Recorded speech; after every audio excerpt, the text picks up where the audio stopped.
What's up, y'all? You know what time it is? It's about to be that time.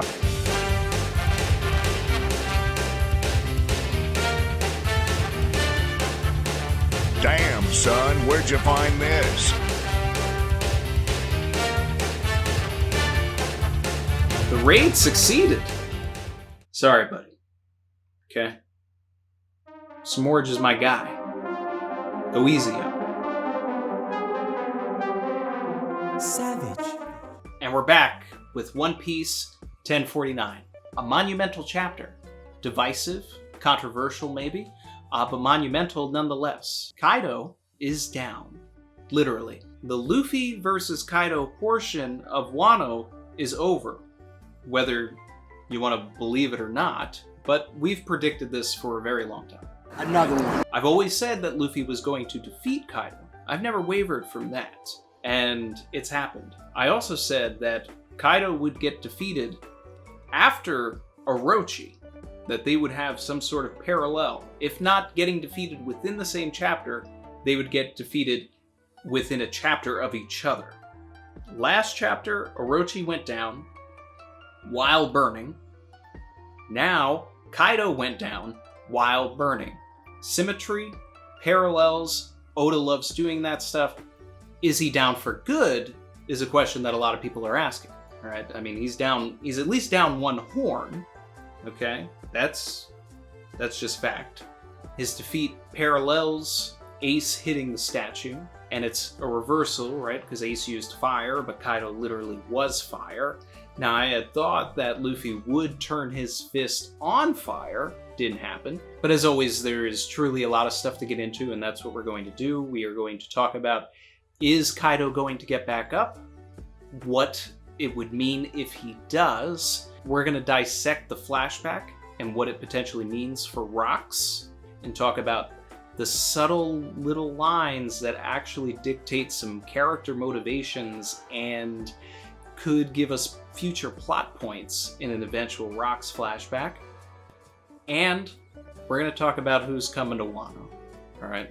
Because this arc isn't over yet.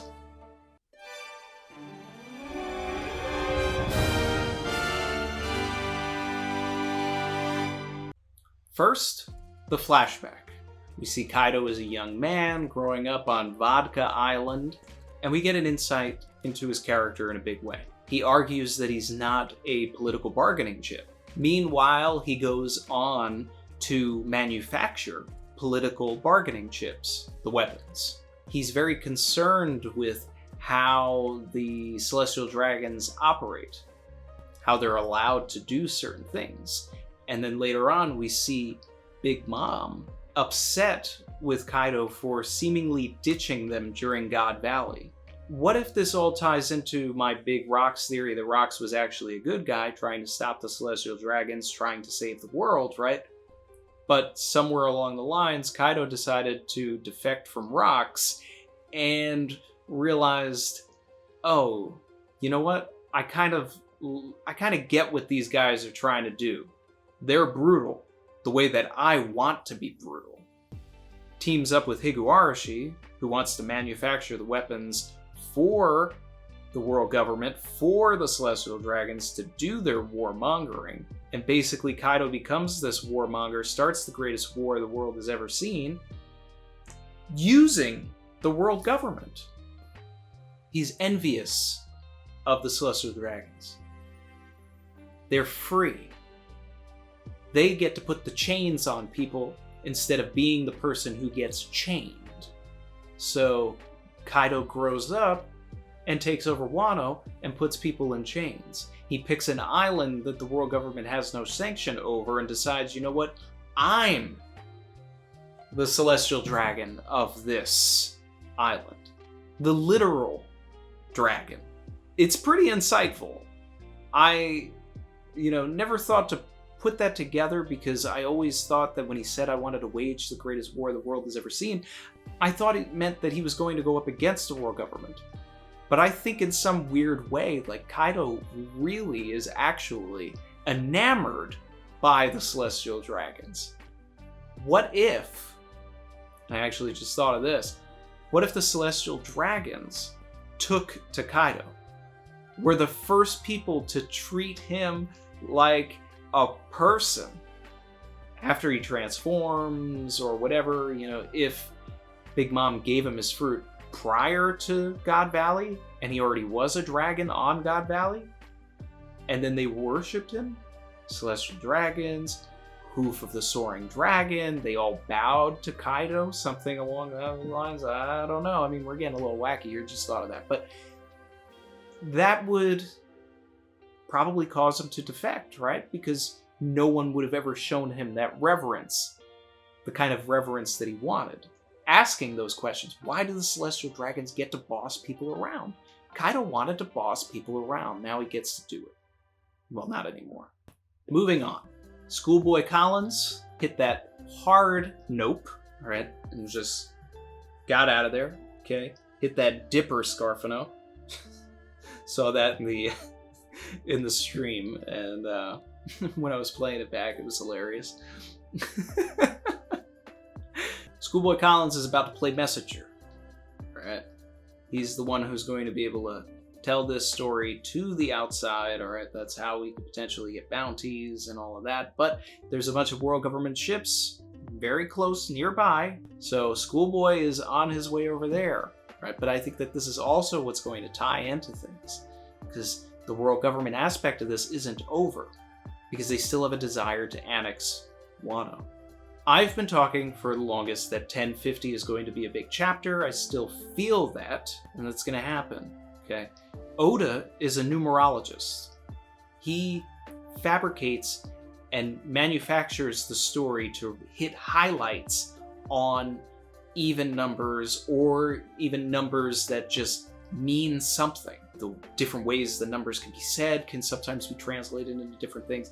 But I mean, just strictly numerology. Chapter 100, Dragon appears, the East Blue ends. Chapter 200, Luffy versus Crocodile, second round. Chapter 300, everyone's partying after Luffy beats Enel. Chapter 400, the start of all of the fights during Eni's lobby. Chapter 500, Rayleigh appears. Chapter 600, the Straw Hats reunite. Chapter 700, Dressrosa begins. Chapter 800, Dressrosa ends. Chapter 900, the whole cake almost ends. It's one chapter shy. Chapter 1000, Roof Piece begins. But there's also stuff that happens on the 50s. I mean, like chapter 50 was Mihawk versus Zoro. So anyway, I think that Vegapunk is going to show up. We're going to find out who's on those government ships. I really think that that's what's going to happen in 1050. And he's going to come with the SSG, and that's going to be the Kuma of the arc. I've been saying it for a while. I think now is the time for this, okay? And especially considering Momonosuke has eaten the artificial devil fruit that Vegapunk has created. Sanji is awake and has a tie to Vegapunk via Judge and Mads. Frankie used, Vegapunk's technology, right, to manufacture the post-time skip version of himself. And Luffy now has one of the most, if not the most sought after devil fruits in the history of this universe that has eluded the world government for 800 years, and in my mind is the key to gigantification, which is what the world government has been trying to manufacture, particularly Vegapunk. So he's going to have a vested interest in everything that's going on. And now with Luffy being down and out, this is a prime opportunity for Luffy to probably get captured, which would move the plot forward. All right. Did you hear that, Morge? Did you hear that? That sounds like some failure, right? Savage. But before all of that, we're going to sit in the success of everything. Okay? Just like chapter 300 is the aftermath of beating Enel, right? And there's a lot of Skypiea, in Wano, especially now. We're going to have some semblance of a party, with or without Luffy. Everybody in town is joyous and they're partying, and when the sun comes out and the dawn arrives, they're going to be slaves again, right? No, not necessarily. Unless those ships come, right, and annex Wano, then yes. There'll be some truth to that, right? First, we need everybody to start descending from Onigashima. We need Momonosuke and Hiyori to reconnect. That's a good 1050 thing. Tengiyama Hitetsu takes off his mask, lets everybody know that he's Kosuke Sukiyaki. He's ready to reclaim the throne. Find out Tom is a Kurazumi. Agenda. You know, we sit in the happiness of everything. Maybe 1051 is Vegapunk or something like that. Or maybe at the very end of 1050 we get, you know, just a taste of the world government ships. And that's when we see that the ships are starting to land. Feet are on the ground. Vegapunk is approaching, right? Or Ryakugu. Somebody major from the world government is going to land on Wano. Because just as much as there's Skypiea and Wano, right? There's even more Thriller Bark. They've defeated the Moria, which is Kaido, right? The sun now will come down, right? Just as it did at the end of Thriller Bark. The sun god has opened the sun. Looming in the shadows is going to be that Kuma, that third party that is going to mess things up. Zoro's packed up, but Sanji is here and can do that parallel. So we may be building towards that. Will Kaido get back up? Potentially. I don't think that he needs to. I don't think that he should, especially if Momonosuke dropped Onigashima on top of the crater that Kaido was knocked through. That's a pretty good prison for Kaido, right? It's not necessarily Luffy killing Kaido, but it's also kind of Luffy killing Kaido. Turning him into a fossil, like keeping him inside the rock, encasing him in amber. Let's say hypothetically Kaido does get back up, right? He does have a pathway that he'll be able to get through if he switches back into one of his smaller forms. And when he finally does reappear, that's when Vegapunk and the SSG are already a problem.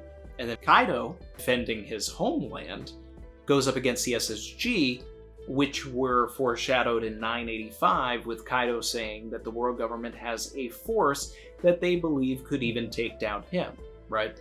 Then we make those words mean something by having the SSG actually take down Kaido, which would be incredible. And like I've said in the past as well, I believe that the SSG are either marine soldiers or robots like the pacifistas that have been outfitted with one or more devil fruits. Good smiles.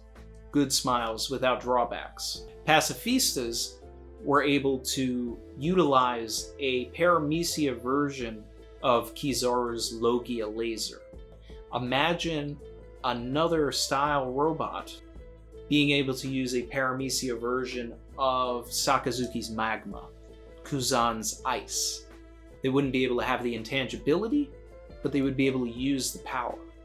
And if they're able to freely switch between all of them, that could potentially pose a problem. So that's what I'm kind of thinking the SSG are. And if there are an army of them, that could be difficult for a very beaten down Kaido, who in turn could potentially, by fighting them, act as a decoy, allowing for the heroes to escape, somehow saving Joy Boy in the process. Irony, right? Let's bring some irony into the story. Then Kaido kind of goes out like Whitebeard. I could see something like that. Marineford parallel. Now, of course, the earlier theory was that Big Mom becomes the Kuma. She crawls out of her hole, starts stealing souls, and runs away. It's still a possibility that it's on the table, but the world government ships are a more looming threat, especially with Schoolboy Collins on his way, to them. And if the world government found some sort of way to subdue Zunisha, that's a feat. We'll see what happens. One thing that still has to happen is that Momonosuke needs to transform into his human form, which is going to look like Odin, right? Not only do the townspeople need to see that, if Kaido, manages to resurface, right? Kaido needs to see Momonosuke look like this. And if, while fighting the SSG, Kaido manages to get a glimpse of Momonosuke looking like Oden, then that's a perfect opportunity for Oda to really do a flip on the whole Higurashi, like, ruining the Oden fight trick, right? By him getting distracted by Momonosuke and then getting killed by the SSG, or captured, what have you. Now, is Luffy dead? Is he out? Maybe. Is he gonna shrivel up and become a 100-year-old man with no lifespan? Very possible, right? Vegapunk is a character that could actually give us some information about this kind of stuff. A lore dumper. We need a lore dumper. It's an end of an arc. Oda, it's time for the dump. And that's gonna wrap things up, guys. More than anything, I'm really excited about the prospect of the arc actually moving into that wrap-up phase. Gas pedal is about to, be hit, and we're gonna get some bangers. We are weeks away from seeing the outside world, seeing what happened to the warlords, seeing what happened to Vivi, Sabo. This is going to be exciting. It's gonna get spicy. Thank you to everybody that sent their well wishes while I, was ill. Obviously, the stream wasn't on Friday. We did it on Sunday. Thanks to everybody that came out on an off day, and shout out to all of the members that rejoined: Shooter Ali, Chad Ocho, DJ Red Comet 369, Greta Village, Andrew Austin, and Aztec Device for upgrading as well. Appreciate all of the members, everybody that supports us. I love our community. Wano's about to be over, guys. Soon. Seriously. We've been talking about it, but it's real. It's real. Those panels, this setup, it may not be the way that you envisioned it. It may not be what you expected, especially with what Oda's saying about a giant punch. I understand why people think it's anticlimactic, because people had it in their head that it wasn't going to be a giant punch that was going to take down Kaido. I'm not upset about it. Post game, 10:50 and beyond, it's gonna get spicy. Break next week. Stay tuned. Try and figure out some break week content, a theory for theory, perhaps. I feel like there's a lot to talk about. Likely going to be out of town next weekend, so it's not going to be a normal time, but we're still going to do something. But for 10:50, back to our regularly scheduled Fridays, and I am so excited for this chapter. 10:50. All right, let's do it. Later, everybody.